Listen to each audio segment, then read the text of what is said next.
Hello, this is Betty with Oak by Betina. Thank you for watching my channel. I love art, all kinds of art, and I jump from one technique to the other. I want to share my experience with you. So if you have any questions, please feel free to leave them in the comment area and I will reply to them as soon as possible.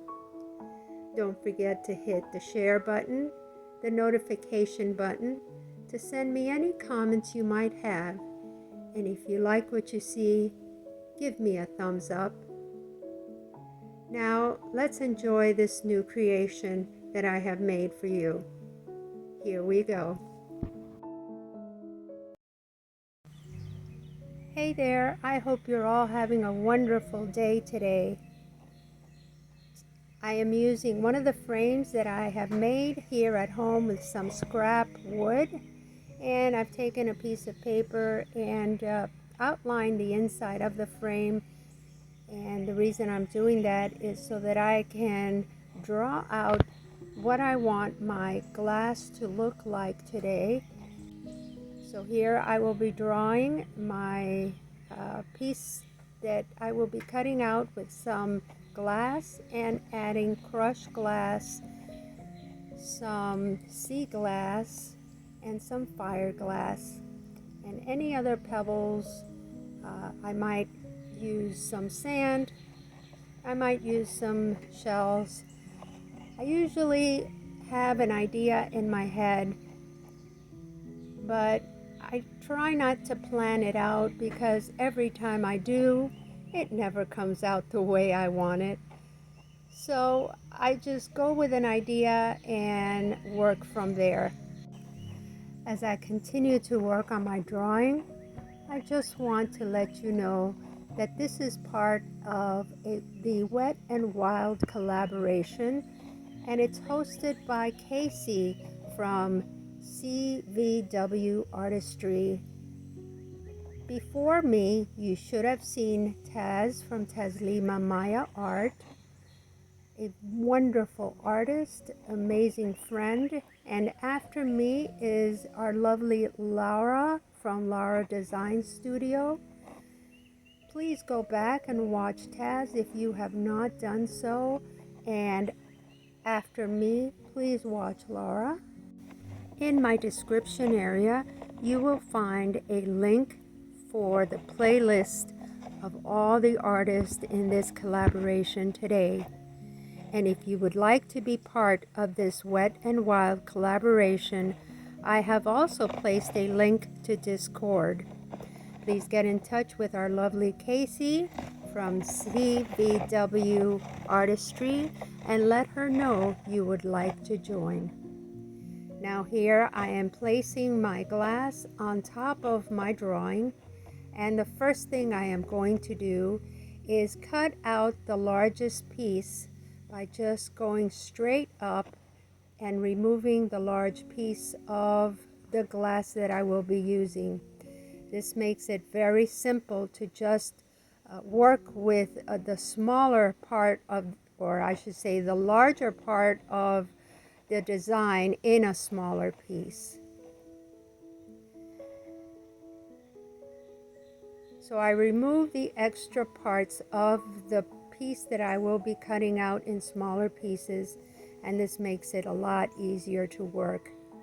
Now that I have the actual piece that I will be using, I place it on top of my drawing, and with a marker I draw out the lines that I need to cut. Glass cutting is not difficult, but you have to practice with the strength that you use in cutting your glass, and once you have that, it's really not hard at all. You should use protective equipment. You should cover your eyes and a mask. You should wear gloves. I have been cutting glass for many years, and I feel very comfortable. I have yet to cut myself in a bad way, I should say. I've had a few little nips here and there, but nothing major.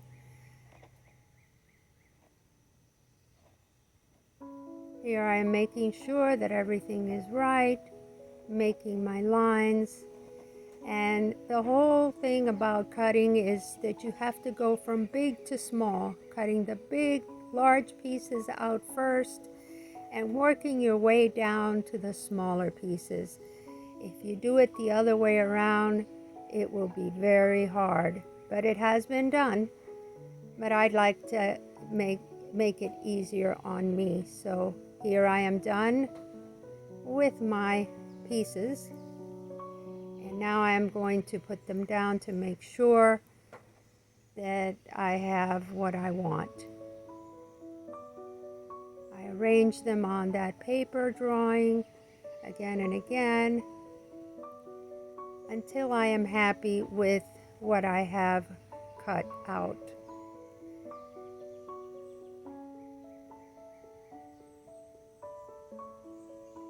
I didn't like that top piece, the one that I had cut out, so I got another one, and here I am cutting out a smaller piece.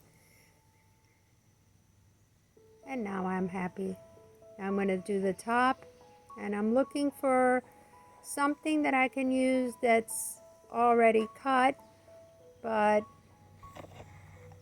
if I need to use a larger piece, I do. But this is the way that I save my glass, by using smaller pieces if I can and working myself through the design. So here I'm thinking as I'm tapping my fingers on that drawing and continuing to cut out. And here's my handy dandy old glass sander, and I'm going to sand all those pieces. This does take a good amount of time, as much as cutting out the glasses doesn't take as much time as sanding it, at least not for me. The sanding part for me is the longest because you cannot put too much pressure on the glass. It has to be enough pressure to sand the glass, but not too much to crack the glass. And that is, you learn that by just doing it over and over again, just like anything else. So I am going slow with this first piece, and then I will speed it up for the other pieces, because you don't need to sit here and watch me sand every single one of these pieces. So I will speed up this video after I am done with this first piece. As you can see on top of the glass, that white area is the actual glass becoming powdery, and I will clean it off with my towel and continue on. I work both sides. This glass, it has texture on one side, which is absolutely lovely. So now I will put up the music and let you watch in a faster speed how I finish all of the sanding for these pieces of glass. And I also want to let you know that if you have any questions whatsoever, please contact me. You can send me a private message. You can leave me any questions in the comment area. I am an open book and more than happy to answer any questions that you might have. If you want to learn about cutting glass, if you want to know about my tools, anything whatsoever, please let me know.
Sanding is finished, and now we are working on our plastic that goes in the back of the frame.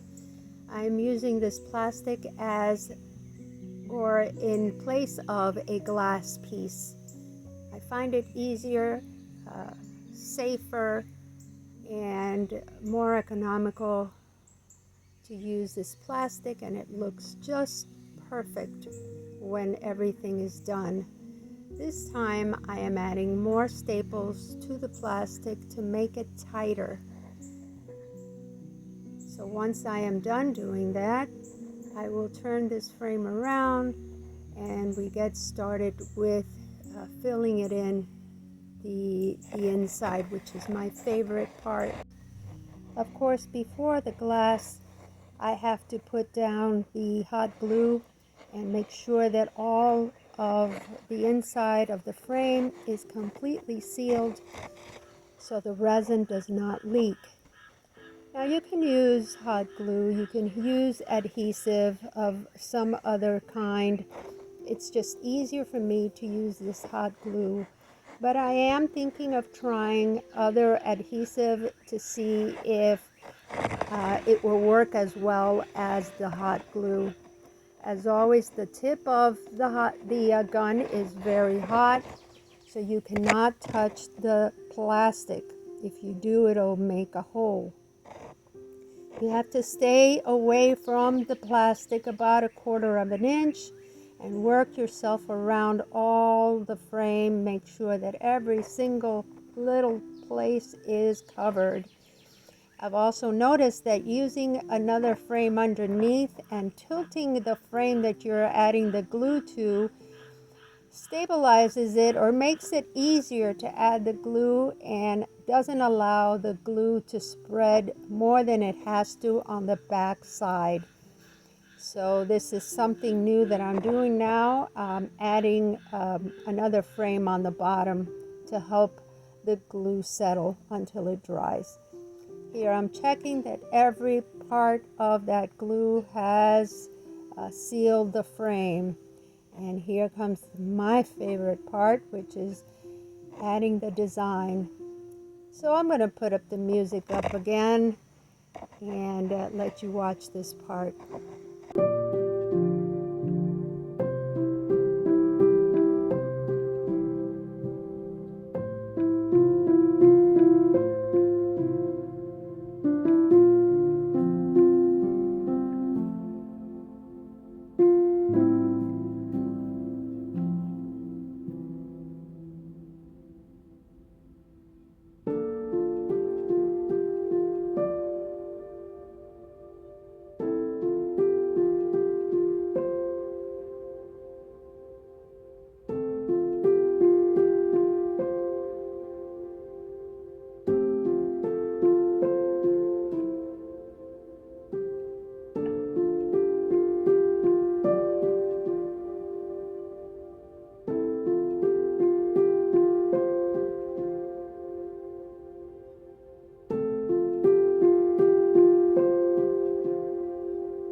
Now it's time for the resin. I use craft resin, and after mixing it, it is a 1-to-1.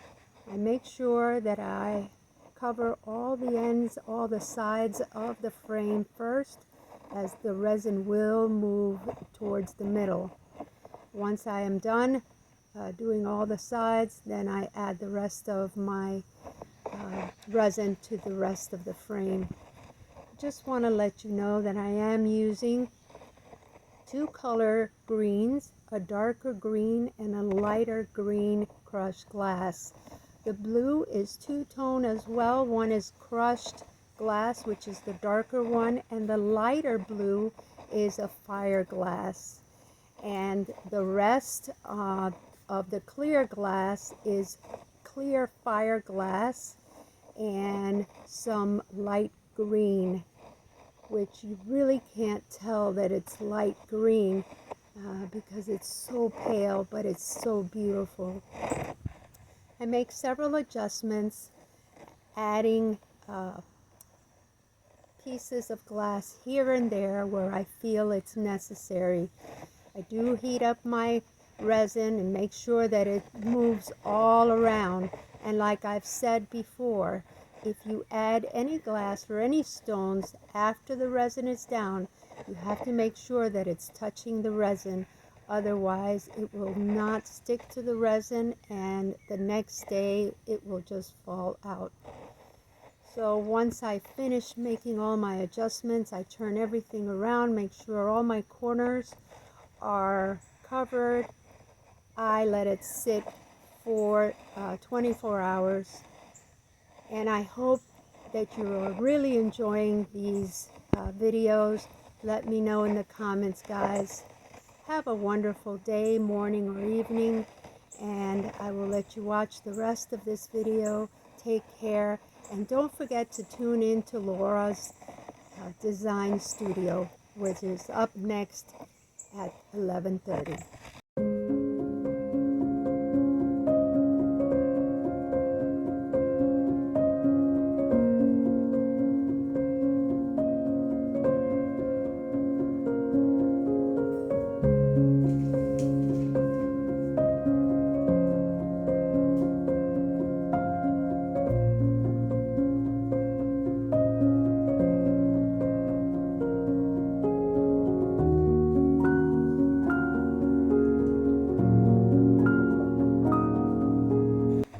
It's beautiful, just beautiful, but I decided that I am going to touch up those that frame again in the front and in the back.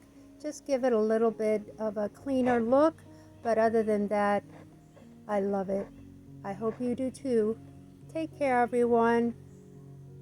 Bye-bye.